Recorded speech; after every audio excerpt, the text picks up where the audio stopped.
Querido povo de Deus, sejam bem-vindos ao Fé em Debate de hoje. É uma alegria tê-los conosco, uma alegria poder falar das coisas de Deus e oferecer subsídios para uma catequese permanente. Queridos filhos e filhas, perguntas que estão chegando e eu vou devagar. Padre, existem pessoas que parece que sugam a energia da gente. Algumas que, quando encontro, me deixam esgotada. Angelina de Umuarama.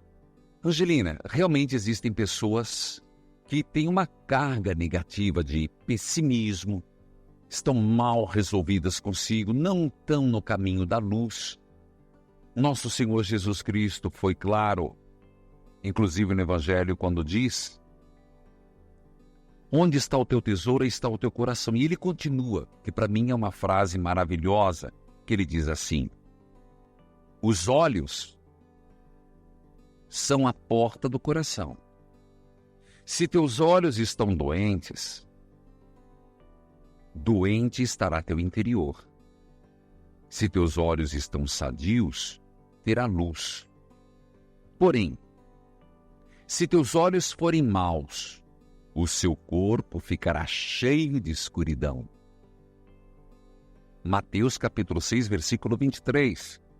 Assim, se a luz que está dentro de você for escuridão, como terrível é essa escuridão.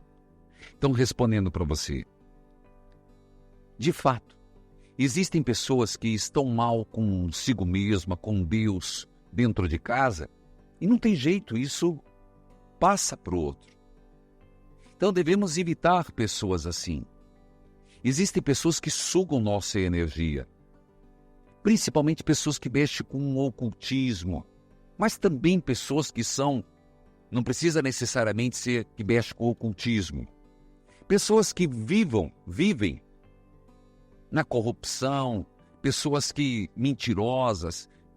Isso traz na pessoa uma carga negativa. Não é só o ocultismo, não. Existem outras formas e fortíssimas de manifestação do mal. Corrupção, roubo, mentira. Então, o que fazer? Evitar esse tipo de convívio. Bom dia, Sônia. Oi. Bom dia, querida. Você fala de onde? Fazenda Rio Grande. Seja bem-vinda, Sônia. Você escuta pela rádio? Evangelizar. Pois não, qual a sua pergunta? Então, eu tenho um filho com 27 anos, né? Tá. Quando ele era bebê, ele teve um problema assim que o médico não dava solução. Daí eu levei Não, peraí, deixa eu entender. Ah, você levou, tá, agora caí. ele para benzer numa mulher, onde foi que ajudou. E eu tenho sempre essa dúvida, porque daí eu sou, assim, eu vou na igreja, eu nunca fui em outros lugares, nunca procurei nada, né? E foi só essa vez também. Então eu tenho essa dúvida, eu não sei se é válido, se pode, se não pode, né? Assim.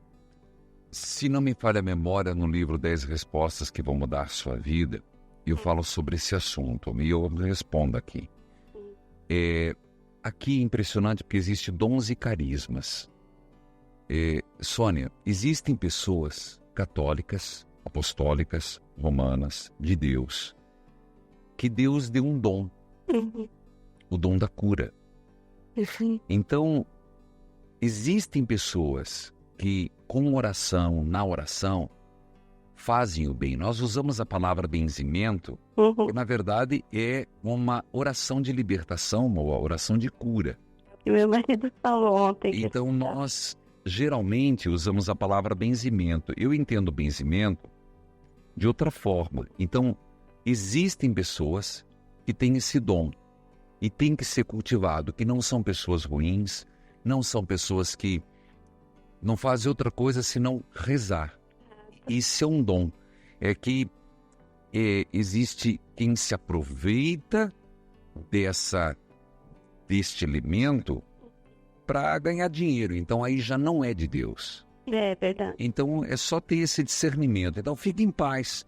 Se essa pessoa fez o bem, rezou, louvado seja Deus. O problema é quando a pessoa começa, olha, para mim resolver a tua vida, você vai ter que trazer tanto. Porque eu preciso fazer isso, preciso fazer aquilo, preciso... Então aí já complica. Entendeu? Uhum. Que Deus abençoe, querida. Deus a proteja. Bom dia, Karina. E Padre, sua bênção. Deus abençoe. Você fala de onde? Falo de Rondon. Rondon. Me escuta por que rádio? Estou pela internet agora. Tá bom, Rondon perto de Paraíso do Norte. Pois não, Karina. Padre, eu queria saber até que parte a hereditariedade ela afeta na nossa vida. Tipo, as coisas que os nossos antepassados fizeram, se tipo, eu tenho que pagar por isso, se alguma coisa, o que vai acarretar na minha vida, sabe? Tá. Karina, você acredita na ressurreição? Acredito. Você acredita na reencarnação? Não, na reencarnação não, na ressurreição. Tá bom. Eu vou responder para você, Karina. Veja, geneticamente nós sabemos que existe uma linha. Existe uma predisposição, um histórico genético. Concorda? No ponto de vista da espiritualidade, ninguém tem que pagar pelos erros dos antepassados. Ninguém tem que pagar. No entanto, nos influencia, mas não determina. Repito, não determina.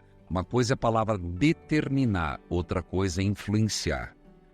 Eu diria assim, uma pessoa que vem de uma família onde houve muitos assassinatos, numa família onde houve muito aborto, abuso sexual, coisas desregradas, não quer dizer que a pessoa pague, mas significa...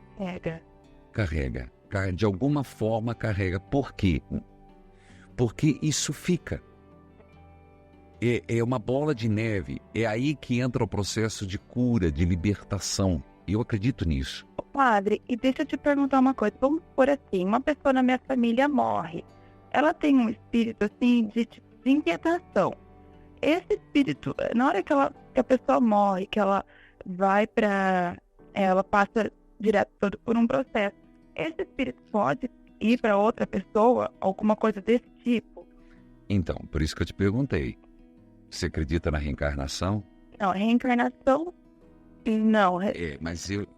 Porque assim, eu não gosto muito dessas coisas de espiritismo. Só que eu percebo que alguém está te influenciando.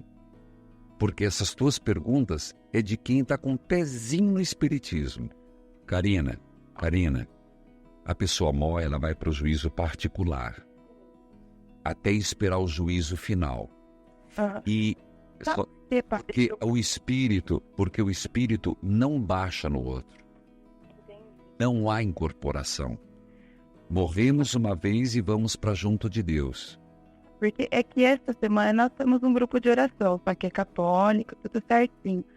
E foi um senhor lá pedir oração para o nosso grupo e ele acabou falando isso, por isso que eu fiquei com o pé atrás.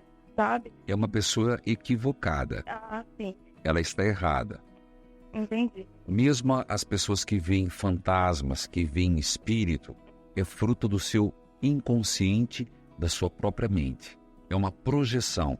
Por isso que eu dedico uma parte do jornal Evangelizar com uma coluna da Maria Cóbero, que é do CLAP, explicando exatamente isso. Esse déjà vu, eu já estive aqui, ver dentro de casa assombração, de ver imagens, vultos. Eu estou tentando explicar isso através do jornal, mas eu te garanto, não existe. Não, eu também acredito que não existe. É porque eu estava lá escutando o senhor falar e nisso eu fiquei com dúvida, né? Porque ele falava com tanta convicção. Às vezes as pessoas acham que têm a certeza, mas causam mais confusão.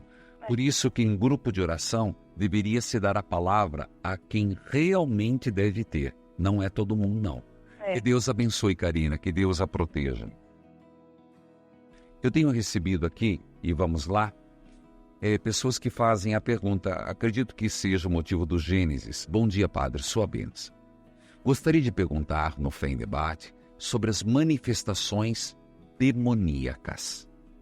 Quem nos faz a pergunta é Rafael Livones, de Alcântara Cabral, do Rio de Janeiro. Entrou no Facebook. Sobre manifestações demoníacas. O que de fato são? Possessões estariam dentro? O que nos faz vulneráveis a isso? Além disso, gostaria de saber como a igreja atua e encara essas questões hoje. Sei que a igreja no México é bem atuante nessa questão, tem um exorcista em cada diocese. Mas gostaria de saber como um todo. Grande abraço, Rafael Lívolis de Alcântara Cabral, do Rio de Janeiro. Pelo Facebook. Pois bem, veja, eu gostaria de começar com um princípio, e nós já temos consciência que o demônio existe. Inclusive, no Catecismo da Igreja Católica, eu quero citar no Catecismo alguns números que fazem muito bem você saber. Já vou citar. Os demônios podem atuar sobre as pessoas e de forma mais própria em 3 aspectos: tentação, obsessão, infestação e possessão. Repito, vamos distinguir em 4. Tentação. Primeiro, o demônio se manifesta na tentação. Segundo, em obsessão. Terceiro, em infestação. E quarto, possessão. Queridos filhos e filhas, existe a pergunta, eu preciso voltar à pergunta, como que se dá a manifestação do mal? Primeiro quero dizer que eu tenho evitado falar de coisas parecidas com essa e vou ser muito claro, objetivo. Por quê? Porque eu percebo que hoje o neopentecostalismo, eu não estou falando de religiões sérias, estou falando de uma teologia barata com um objetivo perigoso. Tudo é o capeta, tudo é o demônio, tudo é encosto. Como se a pessoa não tivesse liberdade nenhuma. Como se o ato redentor do Cristo na cruz tenha sido em vão. A percepção que eu tenho, e a grande crítica da igreja, eu digo como igreja, é exatamente essa. Quando você liga os canais, será que o capeta tem tanta força assim? Será que o demônio é tão poderoso que pode amarrar de tanta forma? E onde fica as responsabilidades? Eu agi assim porque o capeta me mandou. E Deus? Onde fica? E os anjos da guarda? E a força do bem? Por isso eu tenho evitado. Mas isso não significa que a igreja não se debruça sobre o tema. Eu quero, e aqui catequistas, às vezes é importante você saber do catecismo da igreja. 391. Por trás da opção de desobediência, há uma voz sedutora que se opõe a Deus. Por inveja, os fez cair na morte. A Escritura, a tradição da igreja, vem neste ser um anjo destronado, chamado Satanás ou Diabo. Diabolum. Pois bem, eu quero que vocês prestem atenção agora. O poder de Satanás não é infinito. Toca o sino, sacristão, por favor. O poder de Satanás não é infinito. Satanás é apenas uma criatura poderosa. Por que Satanás é poderoso? Porque ele é um ser puro, um espírito.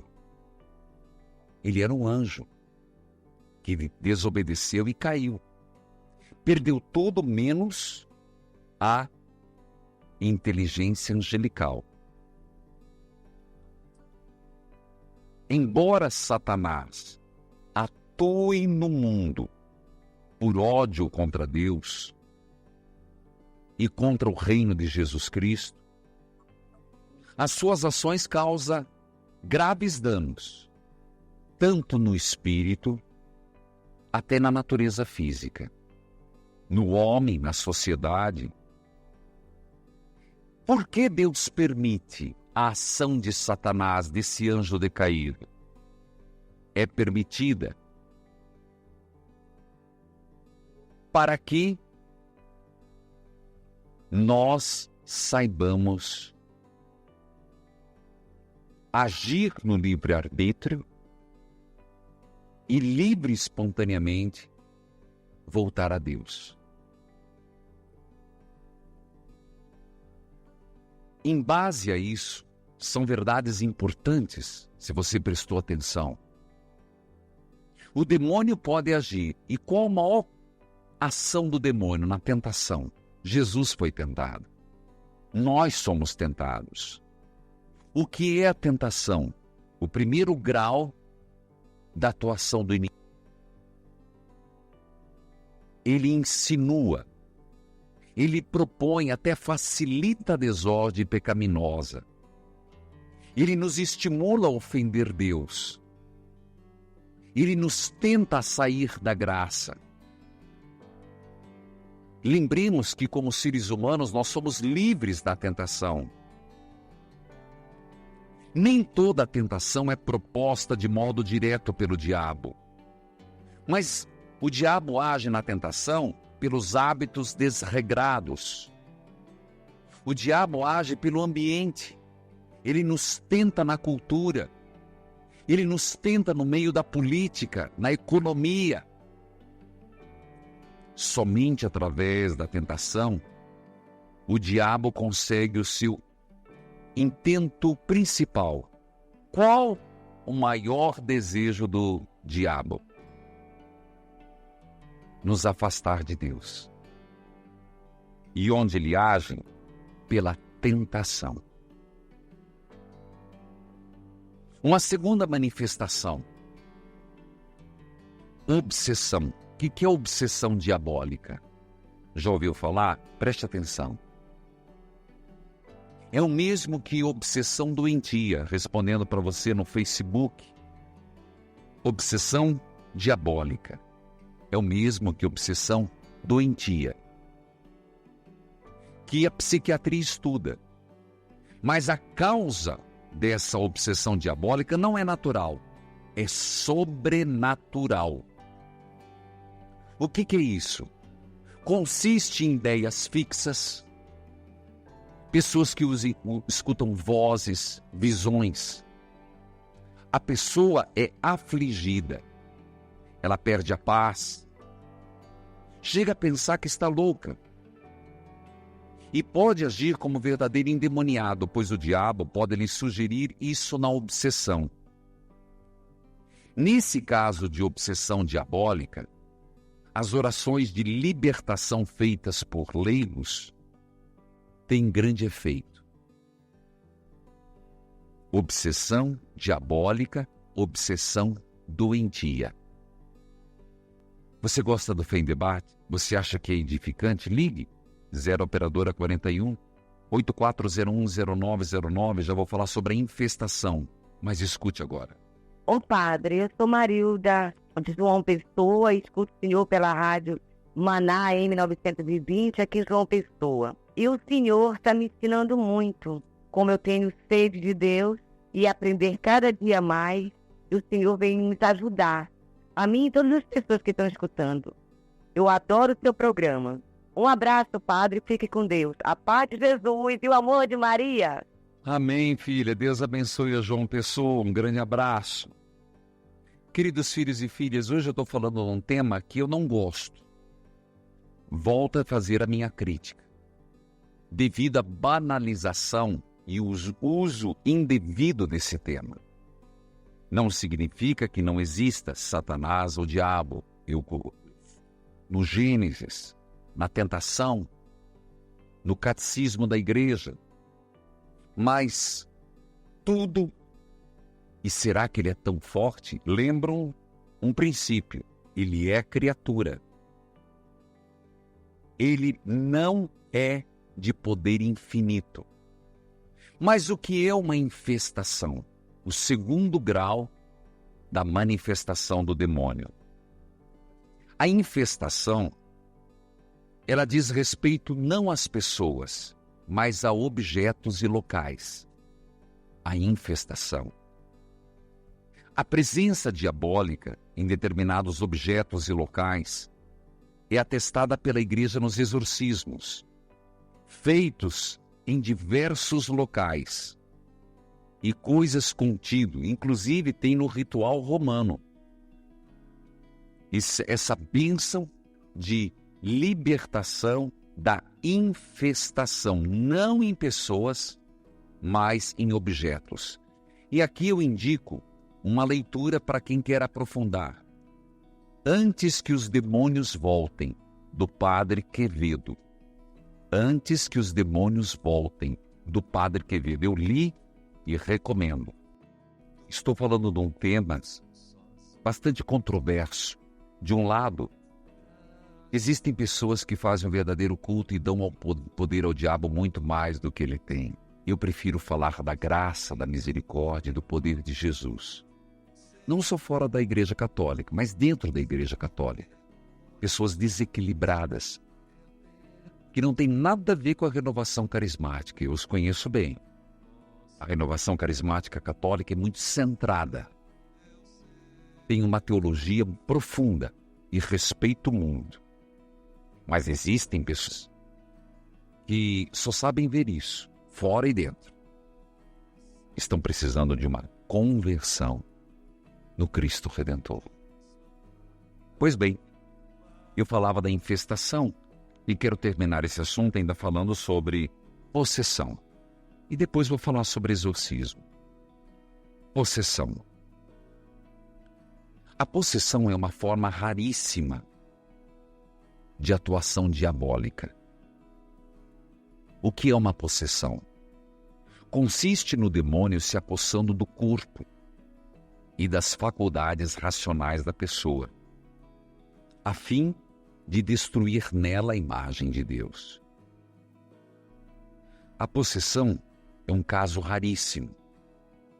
A maioria dizem possessão para aquilo que é um desequilíbrio.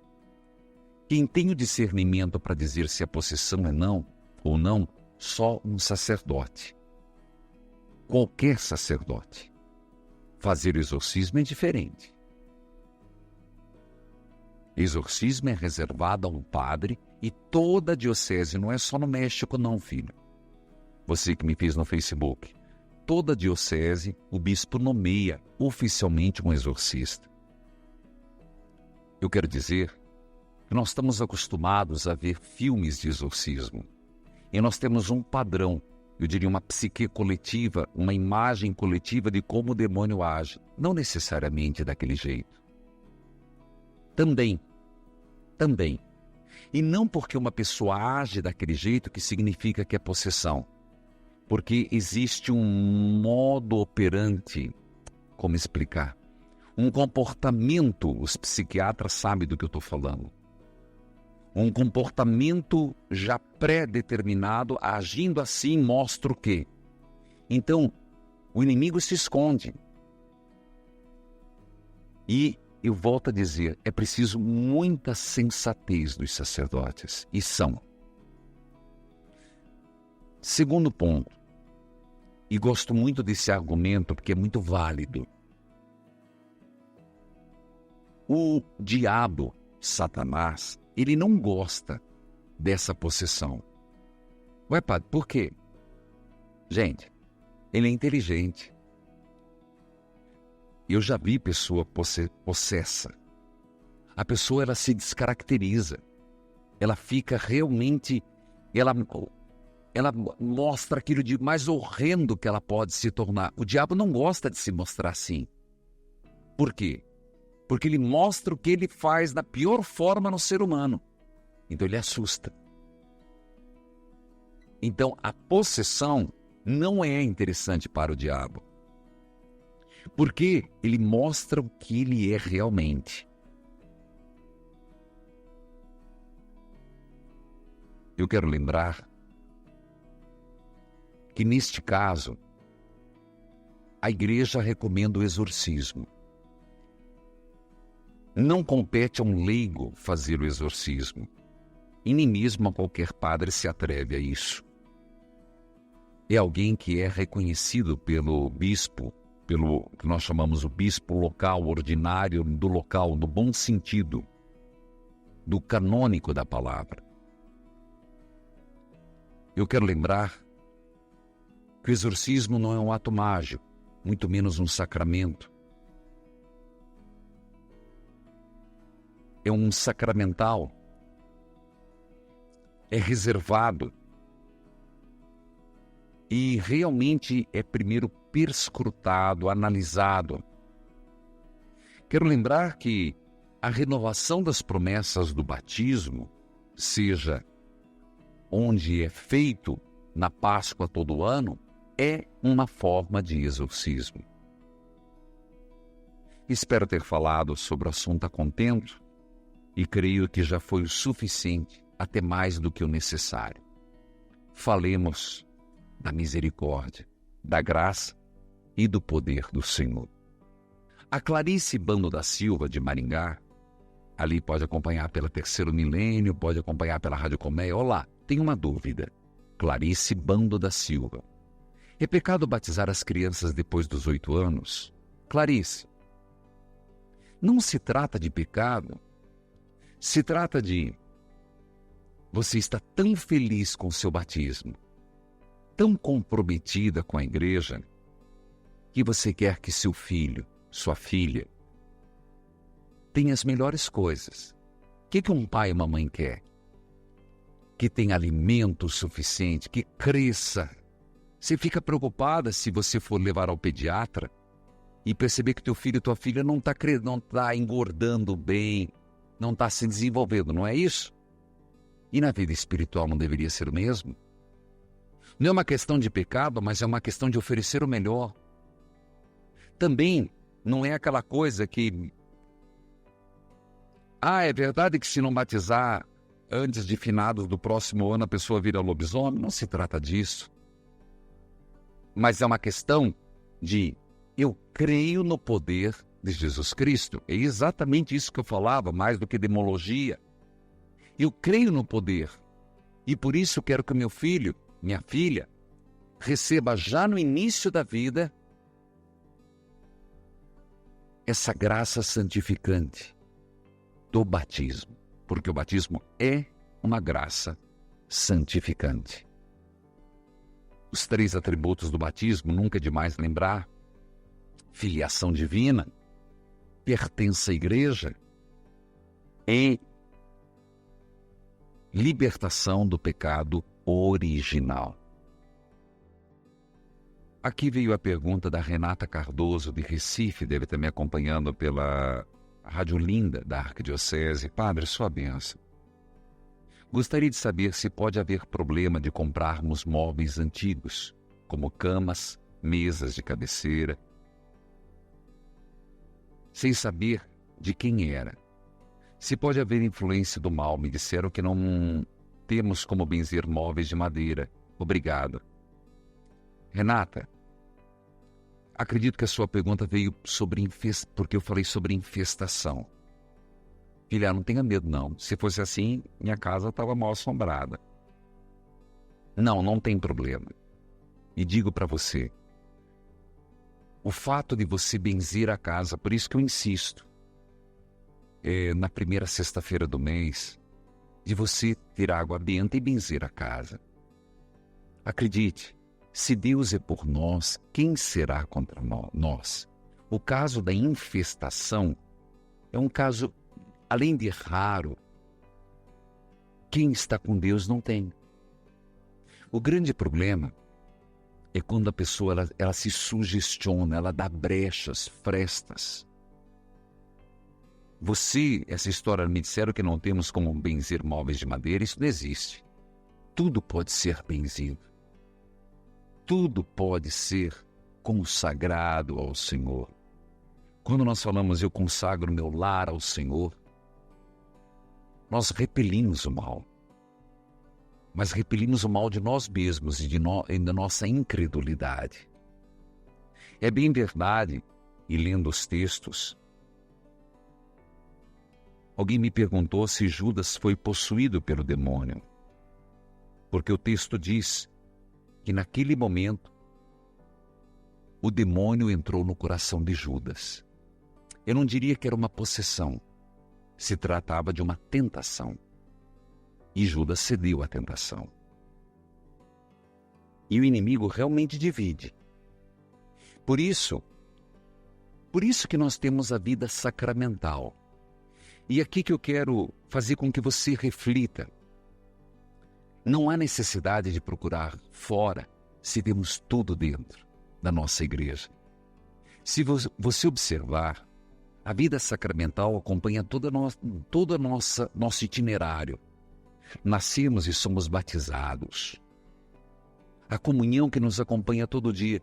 Filhos e filhas, uma comunhão bem feita afasta, desculpe minha palavra, por não quilômetros, por milhas e milhas, o demônio de nossa vida. A confissão.